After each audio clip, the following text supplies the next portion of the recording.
Good morning students. आज हम लोग यहाँ पे कोडिंग डिकोडिंग में लास्ट पार्ट पढ़ेंगे। पहले वीडियो में आप बेसिक क्लास थी आपकी, सेकेंड वीडियो जो थी वो आपके वर्ड टू वर्ड कन्वर्जन और वर्ड टू न्यूमेरिक कन्वर्जन पे था। अगर आपने ये दोनों वीडियो नहीं देखी है तो उसका लिंक आपको डिस्क्रिप्शन बॉक्स में मिल जाएगा, आप वहां से पहले और दूसरी वीडियो देख लीजिए। ये आपकी तीसरी वीडियो है जहां पर हम लोग पढ़ेंगे वर्ड टू सिंबल कन्वर्जन, ठीक है। और इसके बाद आपका टाइप आएगा यहाँ पे कंडीशनल कोडिंग, कंडीशनल कोडिंग, ठीक है। तो ये दो टाइप पे हम लोग क्वेश्चंस करने वाले हैं। आप जानते हैं सिंबल और कंडीशनल कोडिंग बहुत ही इजी होता है, बस आपको थोड़ा सा वहां पे ध्यान देने की जरूरत है। तो आइए हम लोग यहाँ पर पहला क्वेश्चन लेते हैं। चलिए पहला क्वेश्चन देखिए, यहाँ पे कहा गया है यदि किसी सांकेतिक भाषा में निम्नलिखित अक्षर यथाक्रम दिए गए हैं, यानी ए का कोड आपको यहाँ पे सिंगल लाइन से है, बी का कोड ये है, सी का ये है, डी का कोड ये है, E F G H I, उसके बाद O P R S T और यू का कोड आपको दिया गया है। तो पूछा गया तो डियर शब्द कैसे लिखेंगे। आपका क्वेश्चन है डियर शब्द को किस प्रकार से लिखा जाएगा, चार ऑप्शन आपके दिए गए हैं। तो आइए देखते हैं यहाँ पे करना क्या है। क्वेश्चन देखने में बहुत बड़ा लग रहा है, आपको लग रहा है कि बहुत ज्यादा कैलकुलेशन करनी, ऐसा कुछ भी नहीं है। यहाँ पर आपको डी ई ए और आर का कोड, इन्हीं जो आपका सांकेतिक भाषा में ये चीज लिखी गई है, इन्हीं में से ढूंढ करके आपको आंसर दे देना है, ठीक है। तो आइए देखते हैं कैसे निकालना है आपको।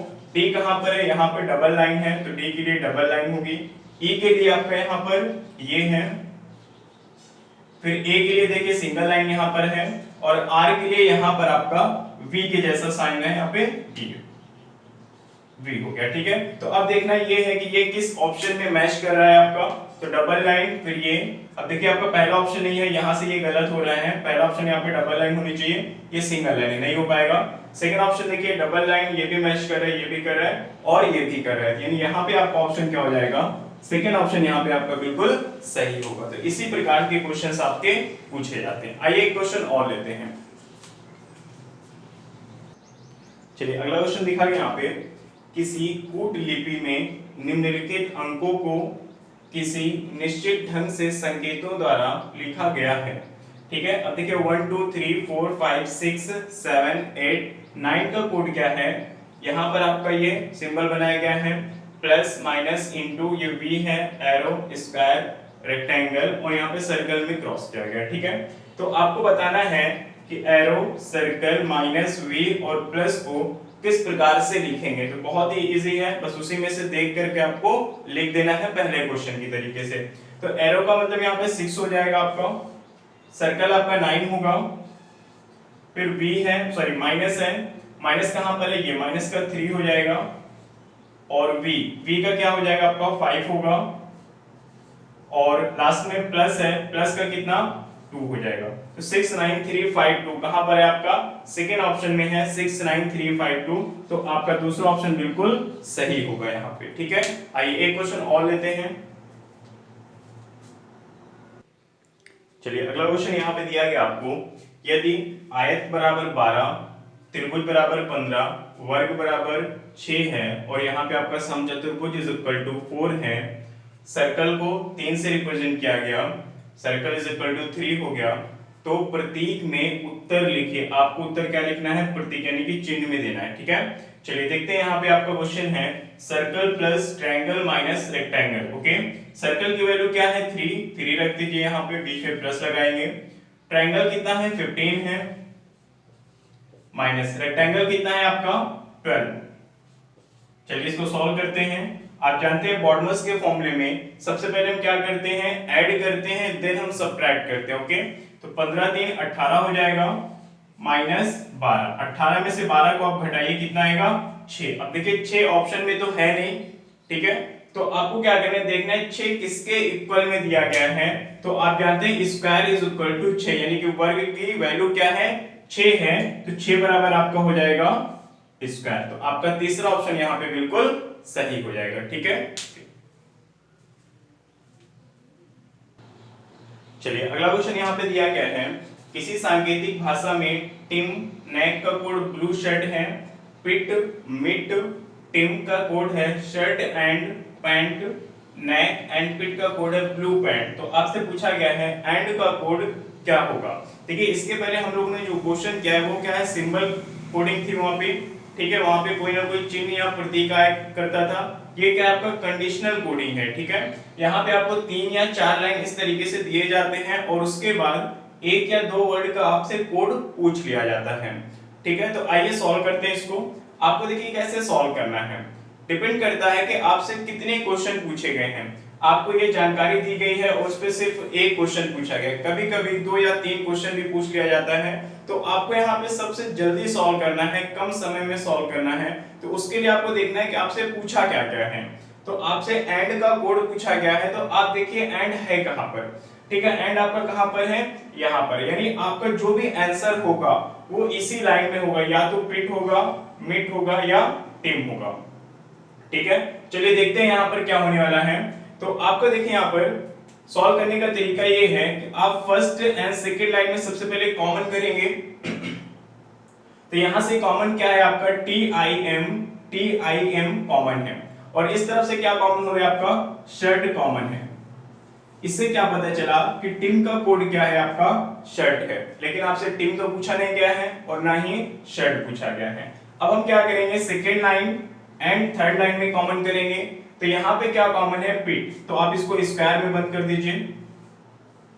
और इधर से क्या कॉमन है आपका, पैंट, यानी कि पैंट का कोड क्या हो जाएगा आपका, PIT, पिट हो जाएगा, ठीक। अब देखिए यहां पर क्या है, आपका एंड केवल एक ही शब्द बचा हुआ है और इधर से MIT, मिट बचा हुआ है। मैंने पहले ही कहा था आपको एंड का कोड इसी लाइन में मिलना है, ऊपर या नीचे वाली लाइन में नहीं मिलेगा, ठीक है। तो एंड का कोड यहाँ पे क्या हो जाएगा, MIT, मिट हो जाएगा।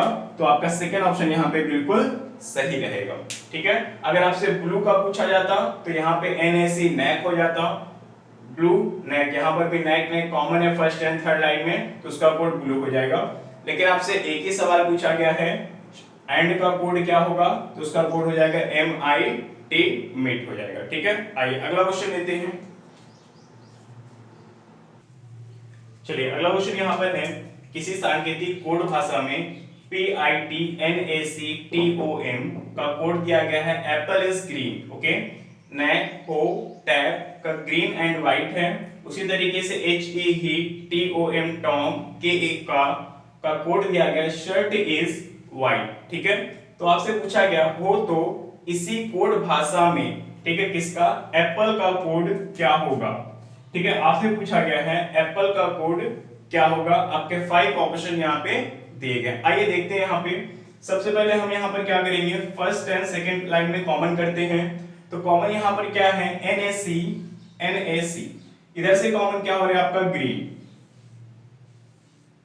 तो NAC का कोड ग्रीन हो जाएगा। अब देखते हैं सेकंड एंड थर्ड लाइन में कॉमन करते हैं। तो यहां पर कॉमन क्या है आपका,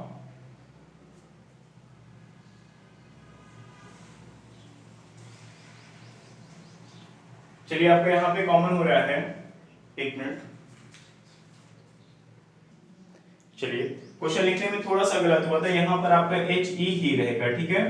तो अब सेकंड एंड थर्ड लाइन में कॉमन देखिए यहां पर क्या है, HE ही कॉमन हो जाएगा आपका। इसको आप स्क्वायर में बंद कर लीजिए, ही कॉमन हो जाएगा। और यहां से कॉमन क्या है आपका, व्हाइट, ठीक है, यानी कि ही का कोड क्या हो जाएगा आपका, व्हाइट हो जाएगा। अभी भी हमें एप्पल का कोड नहीं मिला है। तो अब हम फर्स्ट एंड थर्ड लाइन में कॉमन करेंगे। तो यहां पर टॉम, TOM, टॉम कॉमन है, और इधर से आपका फर्स्ट एंड थर्ड लाइन में देखिए IS इज कॉमन है। तो अब आपका आंसर यहाँ पे एप्पल बच रहा है, और इधर क्या है, PIT, ठीक है। तो एप्पल का कोड हो जाएगा PIT, पिट। तो आपका सबसे लास्ट ऑप्शन यहाँ पे सही हो जाएगा, ठीक है। आइए अगला क्वेश्चन लेते हैं। चलिए अगला क्वेश्चन दिया गया आपको, किसी सांकेतिक कोड भाषा में 247 का कोड है, ब्यूटीफुल व्हाइट रोज, ठीक है। 652 का कोड है, ब्यूटीफुल ग्रीन वाटर, एंड 423 का कोड है, ब्यूटीफुल येलो रोज। इस बार देखिए यहाँ पर क्या आया है, नंबर आ गया है, और इस बार तरफ आपका पहले की जैसे कोई ना कोई सेंटेंस दिया गया है। तो आपसे कहा गया हो तो इसी कोड भाषा में येलो के लिए कौन सा अंक प्रयोग किया गया है। ऑप्शन आपके दिए गए 2, 7, 4, 3 एंड 5। अब देखिए कैसे सॉल्व करना है इसको। अब देखिए यहां पर आप देख रहे हैं कि तीनों लाइन में क्या है, ब्यूटीफुल है। तो इस तरह भी तीनों लाइन में कोई तो अंक है जो तीनों जगह पे है, यानी कि तीनों लाइन में दिया गया है ना। तो देखते हैं क्या है। तो 2 आपका यहाँ पे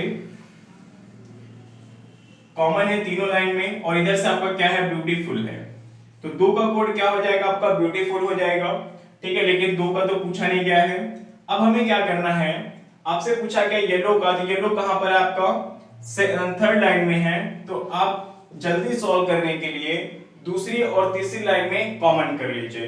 तो कॉमन देखिए यहां पर क्या हो पाएगा आपका, सॉरी यहां पे कोई कॉमन नहीं हो पा रहा है, 6, 5, 4, 3 लिखा गया, छोड़ दीजिए इसको।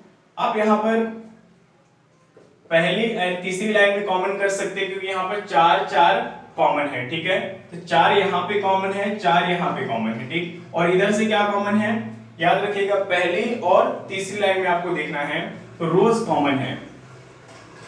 बचा क्या आपका 3, और यहाँ पे क्या है, येलो। तो आपका येलो का कोड हो जाएगा 3।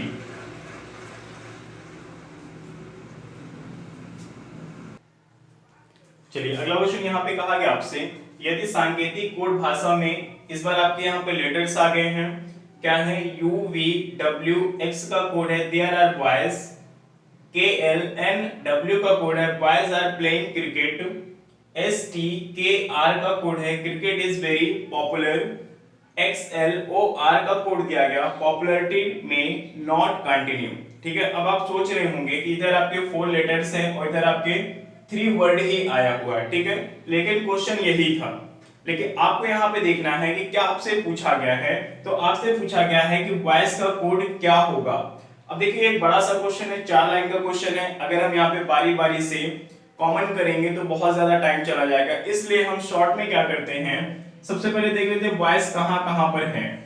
तो पहली लाइन में वॉइस है, सेकेंड लाइन में भी वॉइस है, थर्ड लाइन में वॉइस नहीं है, और यहाँ पर भी वॉइस नहीं है। यानी कि फर्स्ट एंड सेकेंड लाइन में आपका वॉइस कॉमन है। अब इधर से देखते हैं क्या कॉमन हो रहा है। तो आप देख रहे हैं W क्या है आपका, कॉमन है। यहाँ पे W के अलावा क्या कोई और लेटर है यहाँ पे जो इसका कोड हो सकता है, नहीं है यहाँ पे। ठीक है, कि कोई भी लेटर दोनों लाइन में रिपीट नहीं कर रहा है, एक ही एक बार आ रहा है। X एक बार आया, N L V U K सब एक एक बार आ रहा है, कोई भी कॉमन नहीं हो रहा है, इसलिए वॉइस का कोड क्या हो जाएगा आपका, W हो जाएगा। ठीक है, तो आइए एक क्वेश्चन हम लोग आगे बढ़ते हैं और अगला क्वेश्चन करते हैं। चलिए अगला क्वेश्चन यहाँ पे है, टाइप आपकी फिर से चेंज हो गई है। हम लोगों ने वहां पे कंडीशनल कोडिंग पे क्वेश्चन कर लिए थे। अब यहाँ पे जो टाइप है वो है आपके सब्स्टिट्यूशन पैटर्न। ठीक है, इसमें क्वेश्चंस आपके देखने में तो बहुत ही बड़े लगते हैं, लेकिन सिर्फ 2 सेकंड का काम होता है और कुछ भी नहीं यहाँ पे। ठीक है, कोई कैलकुलेशन आपको नहीं करनी है, सिर्फ आपको क्वेश्चन पढ़ना है और आंसर को टिक कर देना है। तो आइए देखते हैं कैसे सॉल्व करना है। एक बार पूरा क्वेश्चन पढ़ते हैं। कहा गया यदि हवा को जल कहा जाए, जल को हरा कहा जाए, हरे को धूल कहा जाए, और धूल को पीला कहा जाए, और पीला को बादल कहा जाए, तो मछली कहाँ रहेगी। देखिए क्वेश्चन देखने में बहुत बड़ा है, पढ़ने में भी टाइम लगता है, लेकिन आपसे सिर्फ थोड़ी सी चीज पूछी गई है कि मछली कहाँ रहेगी। अब आप क्या करेंगे, मछली कहाँ रहेगी, तो आप जानते हैं कि मछली पानी में रहती है, तो आप पानी यानी कि जल को टिक कर देंगे। बस यहीं पे लोगों से गलतियां होती हैं। ठीक है, क्योंकि हर एक चीज का यहाँ पर नाम बदल दिया गया है, तो आपको यहाँ पर ये देखना है कि पानी में तो रहती है, ठीक है, लेकिन पानी को क्या कहा गया है। तो ऐसे क्वेश्चन को सॉल्व करने के लिए आप क्वेश्चन को पढ़िए ही मत, क्वेश्चन को आपको नहीं पढ़ना है। सबसे पहले आपको लास्ट लाइन आके पढ़नी है कि आपसे क्या पूछा गया है। तो पूछा गया है तो मछली कहाँ रहेगी। आप जानते हैं कि मछली पानी में रहती है, तो अब आपको देख लेना है कि पानी को क्या कहा गया है। तो यहाँ पर देखिए लिखा गया है जल को हरा कहा जाए, तो बस आपका हरा आंसर हो जाएगा। सिर्फ 2 सेकंड का काम है और कुछ भी नहीं है। आइए क्वेश्चन और लेते हैं इस पे। आइए अगला क्वेश्चन आपका है, यदि देखिए आपका फिर से वही चीज है, सब्स्टिट्यूशन पैटर्न पे क्वेश्चन दिया गया है, तो मैंने आपको बताया कि क्वेश्चन पढ़ना ही नहीं है तो हम क्वेश्चन नहीं पढ़ेंगे, ठीक है। आपसे कहा गया है तो फल किस पर फलेंगे, क्या पूछा गया है, फल किस पर फलेंगे यानी कि किस पर लगेंगे। आप जानते हैं फल किस पे लगते हैं, पेड़ पर लगते हैं, तो पेड़ को क्या कहा जाए, तो आपसे कहा गया है यहाँ पे देखिए, भोजन को पेड़ और पेड़ को आसमान कहा गया है। क्या कहा गया है, पेड़ को आसमान कहा गया है। तो बस यही लाइन में आपका आंसर छिपा हुआ है, ठीक है। बाकी की जितनी भी लाइनें लिखी है आपका वो क्या है, कोई मतलब का नहीं है, उसको पढ़ना ही नहीं है। पेड़ को आसमान कहा गया है तो आपका आंसर हो जाएगा आसमान। बस आपको इतना ही करना होता है। तो कोडिंग डिकोडिंग की आपका तीसरा लेक्चर था। यहाँ पे आपका कोडिंग डिकोडिंग पूरी तरीके से कंप्लीट होता है। आप लोग को अगर वीडियो पसंद आ रही है तो आप उसको लाइक करें, शेयर करें और चैनल को जरूर सब्सक्राइब करें। Thank you.